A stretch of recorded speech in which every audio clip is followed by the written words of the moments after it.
आप देख रहे हैं न्यूज नाउ 24/7। ताज़ा खबरों के लिए हमारे साथ बने रहें। दिल्ली के पूर्व मुख्यमंत्री और आम आदमी पार्टी के राष्ट्रीय संयोजक अरविंद केजरीवाल ने गुरुवार को अपने इस्तीफे के बाद पहली बार दिल्ली विधानसभा को संबोधित करते हुए भारतीय जनता पार्टी पर हमला बोला। केजरीवाल ने कहा, विपक्ष, मेरे सहयोगी मनीष सिसोदिया और मुझे यहाँ देखकर दुखी होंगे। मैं हमेशा कहता हूँ कि प्रधानमंत्री मोदी बहुत शक्तिशाली हैं और उनके पास बहुत सारे संसाधन हैं, लेकिन मोदी भगवान नहीं है। जो ईश्वर है वो हमारे साथ है। मैं सुप्रीम कोर्ट को धन्यवाद देना चाहता हूँ। शराब वितरण योजना में भ्रष्टाचार के आरोपों को लेकर आप पर 1 साल से अधिक समय से बढ़ते दबाव के बाद उनका इस्तीफा हुआ। मामले के सिलसिले में पूर्व उप मुख्यमंत्री मनीष सिसोदिया सहित कई आप नेताओं को महीनों तक बिना मुकदमे के जेल में रखा गया। अरविंद केजरीवाल ने कहा, आज मैं सीएम के साथ सड़क निरीक्षण के लिए गया था। मेरे जेल जाने से पहले दिल्ली विश्वविद्यालय की सड़कें बहुत अच्छी हुआ करती थी और मैंने उनसे वहां की सड़कों की मरम्मत के लिए आदेश पारित करने के लिए कहा है। मैं 3-4 दिन पहले एक भाजपा नेता से मिला था। मैंने उनसे पूछा कि क्या मुझे जेल भेजने से कोई फायदा हुआ, तो उन्होंने कहा कि हमने पूरी दिल्ली सरकार को पटरी से उतार दिया। दिल्ली में कोई नहीं कहता कि केजरीवाल बेईमान है। लोग कहते हैं कि उन्हें केजरीवाल उनके खिलाफ दर्ज फर्जी मामलों में फंसाया गया और भाजपा ने आप नेताओं को जेल में डाल दिया। दिल्ली के पूर्व सीएम ने कहा, मैंने नैतिक आधार पर इस्तीफा देने का फैसला किया, ये कहते हुए कि शैतान रावण का अहंकार भी कायम नहीं रह सका। केजरीवाल ने कहा कि दिल्ली के लोग दिल्ली के अगले विधानसभा चुनाव में भारतीय जनता पार्टी को करारा जवाब देंगे। माननीय अध्यक्ष महोदय, आज मैं भगवान की कृपा से दिल्ली के और देश के करोड़ों लोगों के आशीर्वाद से आप लोगों के बीच में जेल से छूट के आया हूँ। उन सब लोगों का मैं तहे दिल से शुक्रिया अदा करता हूँ, भगवान का शुक्रिया अदा करता हूँ।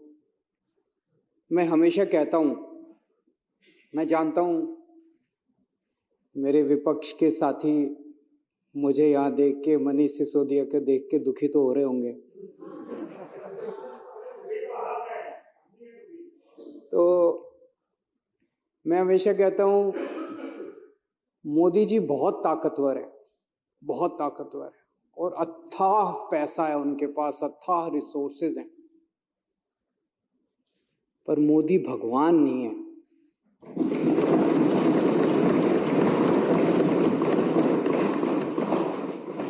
और भगवान तो है इस दुनिया में, कोई तो शक्ति है, कोई उसे भगवान कहता है, कोई उसे अल्लाह कहता है, कोई कुछ कहता है, कोई तो शक्ति है, वो हमारे साथ है। मैं माननीय सुप्रीम कोर्ट का शुक्रिया अदा करना चाहता हूं। आज हमारे देश के अंदर न्याय व्यवस्था तो है। अध्यक्ष महोदय, आज मैं मुख्यमंत्री जी के साथ सुबह एक रोड का इंस्पेक्शन करने गया था। दिल्ली यूनिवर्सिटी में सड़कें बहुत शानदार हुआ करती थी। मेरे पास जेल से छूटने के बाद कुछ लोग आए, उन्होंने बताया कि दिल्ली यूनिवर्सिटी की सड़कें खराब हो गई हैं। मैं आज रोड इंस्पेक्शन करने गया था और बहुत बुरा हाल था सड़कों का। तो मैंने मुख्यमंत्री जी को कहा कि इनको तुरंत ठीक करवाया जाए। उन्होंने आदेश दिए हैं और मैं उम्मीद करता हूं कि उस सड़क को जल्द ठीक करवाया जाएगा। हैं जी, आप तो मालिक हैं साहब, आप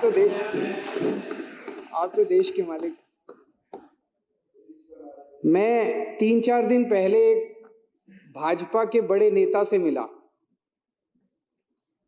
मैंने उससे पूछा, मैंने कहा मुझे गिरफ्तार करके क्या मिला आपको, कुछ फायदा हुआ? बोले आपके पीछे से हमने पूरी दिल्ली सरकार डिरेल कर दी, हमने आपके पीछे से दिल्ली ठप कर दी। बड़ा खुश हो रहा था। मुझे बड़ा दुख हुआ सुन के, आक्रोश भी हुआ और स्तब्ध रह गया मैं। देश की राजधानी के 2 करोड़ लोगों की जिंदगी खराब करके उनको खुशी हो रही है। ऐसी कैसी पार्टी हो सकती है, ऐसे कैसे नेता हो सकते हैं जो दिल्ली ठप करके, दिल्ली के 2 करोड़ लोगों की जिंदगी खराब करके, परेशान करके, और वो खुश हो रहे हैं। क्या इतनी राजनीति इस स्तर पे गिर सकती है कि वोट लेने के लिए उनका मकसद क्या? उनका मकसद था कि हमारे को बदनाम करना, आम आदमी पार्टी की सरकार को बदनाम करना, ताकि उनको वोट मिल जाए। नॉर्मल वो देख चुके 3 चुनाव से लगातार, 3 क्या, ये तो 25-27 साल से, 97 से बाहर हैं, तो 23 और 4 27 साल से वनवास है। 27 साल से इनको दिल्ली की जनता वोट नहीं दे रही। अब ये दिल्ली की जनता को परेशान करके वोट लेना चाहते हैं। अरे आपके पास तो केंद्र सरकार है यार, केंद्र सरकार के पास अथाह पैसा है। केजरीवाल 500 मोहल्ला क्लिनिक बनाता है, आप 5000 मोहल्ला क्लिनिक बनाओ ना दिल्ली में, कौन मना कर रहा है? ये मनीष सिसोदिया ने 700 स्कूल बनाए, आप 7000 स्कूल बनाओ ना दिल्ली में, कोई हमको पूछेगा ही नहीं। आज 500 मोहल्ला क्लिनिक अगर मैंने बनाए, आप उन 500 मोहल्ला क्लिनिक की दवाइयां बंद करके केजरीवाल को बदनाम करके वोट लेना चाहते हो, ये गलत बात है। ये जनता भी देख रही है, सब साफ हो जाता है जनता के सामने। आपको लगता है आप ही होशियार हो, जनता बड़ी सियानी है, जनता देखती है, जनता चुप रहती है। वोट वाले दिन जब बटन दबाने जाती है तब जनता अपना गुस्सा जाए। 1 मिनट भाई साहब, मैंने बीच में नहीं बोला जब आप लोग बोल रहे थे, अब आप भी जरा सुन लीजिए, फिर उसके बाद आप बोल लेना। तो काम रोकने से, काम खराब करने से जनता वोट नहीं देगी, काम करने से, अच्छा काम करने से जनता वोट देगी। अच्छा काम करो। आपने मेरी गैर मौजूदगी में दिल्ली में सड़कों की रिपेयर बंद करा दी। मेरी गैर मौजूदगी में आप दिल्ली की सारी सड़कें बनवा देते, कहते जे केजरीवाल जेल में बैठा है, हम बनवा रहे हैं सड़क, देखो आप जीत ना जाते तो। बाहर निकल के मैं किस बात पे वोट मांगता? आज मैं वोट मांगूंगा, केजरीवाल आ गया, अब तुम्हारी सड़कें रिपेयर कराऊंगा मैं।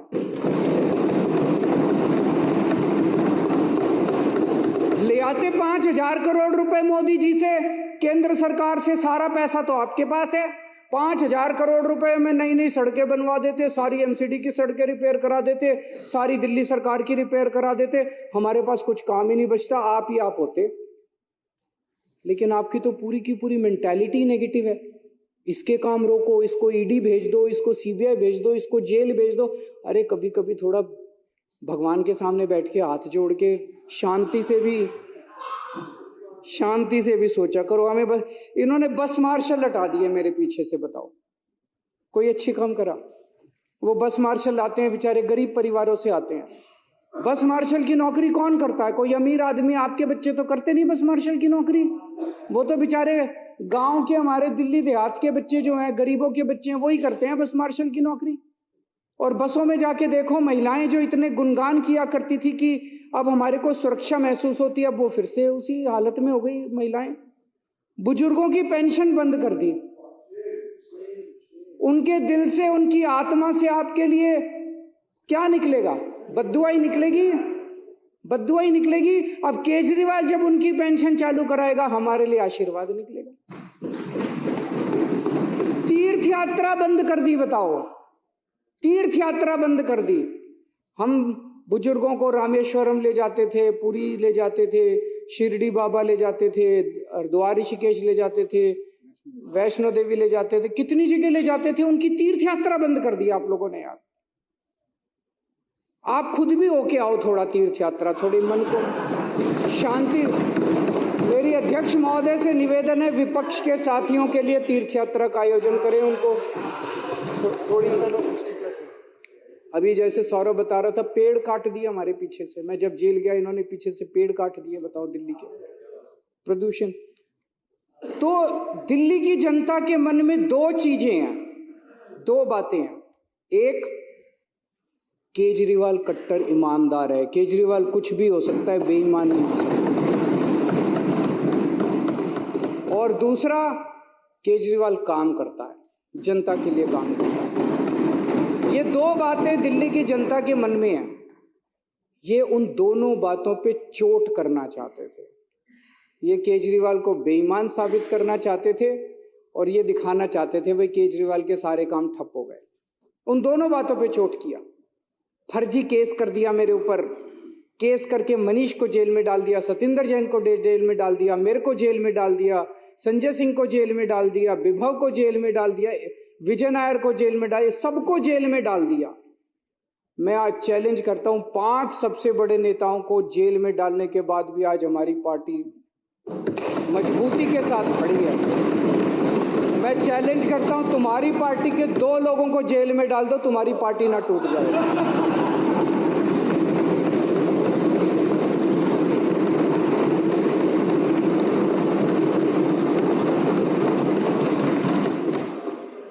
और इन्होंने ऐसा कानून लगाया मेरे ऊपर जिसमें बेल भी नहीं मिलती। ऐसा कानून, इतना सख्त कानून लगाया, बेल भी नहीं। उसके बावजूद माननीय सुप्रीम कोर्ट ने मुझे बेल दे दी, मनीष सिसोदिया जी को बेल दे दी, और आज हम यहां बैठे हैं। जब मैं जेल से निकला मैंने इस्तीफा दे दिया, किसी ने मांगा नहीं था, मैंने खुद ब खुद इस्तीफा दे दिया। और मैंने दिल्ली की जनता को बोला है, अगर आपको लगता है केजरीवाल ईमानदार है तो मेरे को वोट देना, वरना वोट मत देना।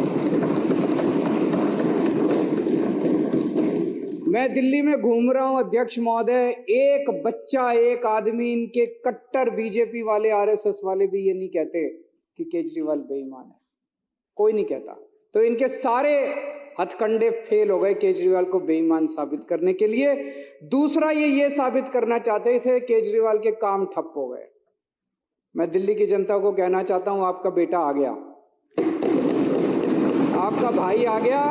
इन्होंने जितने काम ठप करे हैं सारे काम दोबारा शुरू कराऊंगा, एक एक काम शुरू कराऊंगा, जो करना पड़ेगा वो करूंगा, जैसे करना पड़ेगा करूंगा। दिल्ली की जनता को परेशान नहीं होने दूंगा, काम ठप नहीं होने दूंगा। लोग कहते हैं जेल जाने से नुकसान हुआ, जरूर हुआ, मैं मानता हूं जेल जाने से बहुत नुकसान हुआ, पर केजरीवाल का नुकसान नहीं हुआ, मनीष सिसोदिया का नुकसान नहीं हुआ, दिल्ली के 2 करोड़ लोगों का नुकसान हुआ। आज जब घर से निकलते हैं अपनी गाड़ी लेके या कैसे भी, वो टूटी हुई सड़कों के ऊपर उनकी गाड़ी ऊपर नीचे होती है, प्रदूषण होता है उसकी वजह से। आज जगह जगह सीवर ओवरफ्लो कर रहे हैं, बस मार्शल हटा दिया इन लोगों ने। दवाइयाँ, मैं बात कर रहा था, टेस्ट बंद कर दिए। बताओ, अस्पतालों में टेस्ट बंद कर दिए यार, तुम लोगों ने दवाइयाँ बंद कर दी अस्पतालों के अंदर। ये सब ठीक नहीं है, ये सब ठीक नहीं है, अच्छी बात नहीं है। थोड़ा भगवान से डरो। अभिमान, किस रावण का भी अभिमान नहीं टिका था। मैंने अंदर गीता और रामायण बहुत पढ़ी, और उसी का मैं आपसे हाथ जोड़ के पूरी विनम्रता से कह रहा हूं, अभिमान मत करो, अहंकार मत करो। अहंकार टिकता नहीं है, किसी का नहीं टिकता, इतिहास में किसी का अहंकार नहीं टिका। आप भी थोड़ा भगवान से डरो। अब चुनाव में जनता जवाब देगी कि केजरीवाल चोर है या केजरीवाल को जेल में भेजने वाले चोर हैं। जनता जवाब देगी कि जनता को काम रोकने वाले पसंद हैं कि काम करने वाला पसंद है। और अध्यक्ष महोदय, जब इतिहास लिखा जाएगा तब ये लिखा जाएगा कि एक मनीष सिसोदिया था जिसने दिल्ली के स्कूल बंद करे, उसको जेल में डाल, जिसने दिल्ली के स्कूल चालू करे और स्कूल अच्छे करे, उसको जेल में डाल दिया। एक सतिंदर जैन था जिसने दिल्ली वालों की बिजली मुफ्त करी, दिल्ली वालों के लिए मोहल्ला क्लिनिक बनाए, दवाइयाँ मुफ्त करी, उसको जेल में डाल दिया, उसके काम रोक दिए। और एक बीजेपी थी जिन्होंने सारे काम रोक दिए। जब इतिहास लिखा जाएगा तो बीजेपी के भी कारनामे लिखे जाएंगे, मनीष सिसोदिया के भी, अरविंद केजरीवाल के भी और सतिंदर जी के। अध्यक्ष जी, जेल से निकलने के बाद मैंने इस्तीफा दे दिया। मुझे इस्तीफा देने की कोई जरूरत नहीं थी, किसी ने, इन्होंने भी नहीं मांगा था मेरा इस्तीफा। इन्होंने तो पोस्टर लगाए थे इस्तीफा दो, मैंने जब दे दिया तो इनको ये समझ नहीं आया उन पोस्टरों का क्या करें। अब छपवाए थे, लगाने थे, अभी बता रहे हैं। मैंने इस्तीफा दे दिया। मेरी जिंदगी में 3 बार ऐसे मौके आए हैं जब बड़े बड़े पदों से मैंने इस्तीफा दिया अपनी जिंदगी में, वॉलंटरीली, स्वैच्छिक, अपनी मर्जी से, किसी ने मांगा नहीं था। मैं इनकम टैक्स में काम किया करता था, जॉइंट कमिश्नर की पोस्ट पे था। मन में ये था कि देश के लिए कुछ करना है, समाज के लिए कुछ करना है। तो मुझे ये लगा कि जो मैं नौकरी कर रहा हूं, ये नौकरी तो और कई लोग कर लेंगे, मेरे जैसे और बहुत इनकम टैक्स में जॉइंट कमिश्नर हैं, वो लोग कर लेंगे। मुझे कुछ ऐसा करना चाहिए जो हर आदमी नहीं करता। मैंने जॉइंट कमिश्नर की नौकरी से त्यागपत्र देके और 10 साल दिल्ली की झुग्गियों के अंदर काम किया। जॉइंट कमिश्नर की नौकरी से मैंने इस्तीफा दिया था, किसी ने इस्तीफा मांगा नहीं था। और जब मैंने इस्तीफा दिया था, 2006 में इस्तीफा दिया था, वैसे तो मैं छुट्टी लेके 2000 से ही निकल गया था। उस वक्त कोई पार्टी नहीं थी, कोई आंदोलन नहीं था, और दिल्ली की झुग्गियों में जाके मैं रहने लगा था। तब ये नहीं था कि मैं मुख्यमंत्री बनूंगा या चुनाव लड़ूंगा, चुनाव लड़ने का कोई इच्छा नहीं थी। फिर 2013 में हमारी सरकार बनी और 49 दिन की सरकार के बाद अपने उसूलों पे मैंने इस्तीफा दिया था। 49 दिन के बाद, किसी ने मांगा नहीं था इस्तीफा, 49 दिन के बाद इस्तीफा दिया था।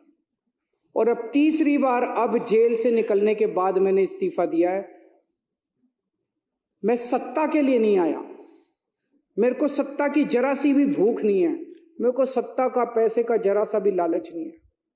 देश के लिए आए हैं, देश के लिए कुछ करने के लिए आए हैं। और दूसरी तरफ ये लोग बेचारे परेशान हो गए हैं कह कह के, भाई 75 साल का रूल आपने ही बनाया था। मेरे को कल एक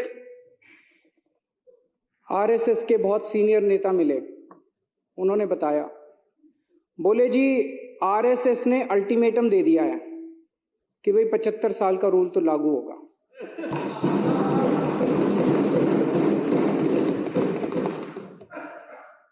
लेकिन वो मान नहीं रहे, कह रहे हैं